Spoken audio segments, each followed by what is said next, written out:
Back in 1938, there was a man in Hungarian army named Karloy who was the best pistol shooter of his country.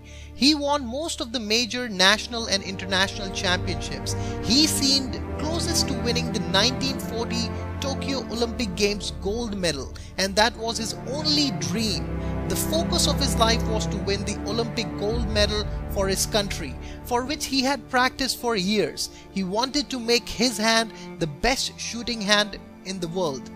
But all the dreams turned to dust one day. In 1938, in an army training camp, in an unfortunate accident, one hand grenade exploded in Karloy's right hand, his shooting hand.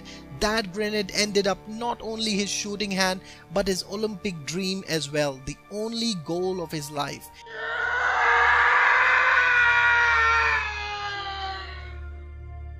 He had two ways. He would have chosen to knee down to life and cry for the rest of his life, or he would have focused back on his dream with a small light of hope.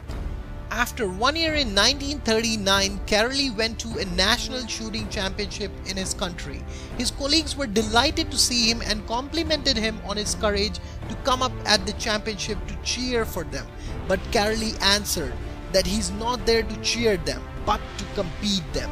He was there to compete them with his only hand. He had practiced for a complete 1 year with his left hand to become the best shooter again, and he won that championship.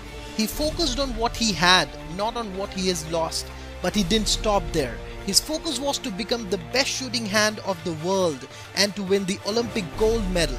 So he started training again with his only hand, and he concentrated his whole energy on 1940 Olympics. But 1940 Olympics got cancelled due to World War II. But he didn't lose hope, so he concentrated and trained again for 1944 Olympics. But unfortunately, they got cancelled too due to World War again. It was hard, very hard to see his Olympic dream fade away like a dust. But he kept practicing and prepared again for 1948 Olympics.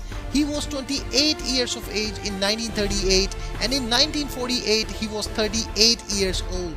It was hard to compete with the new players with the new energies, but that didn't stop him. He went there. Best shooters from all over the world were competing with their best hand. He was the only one competing with his only hand, and the man with the only hand won.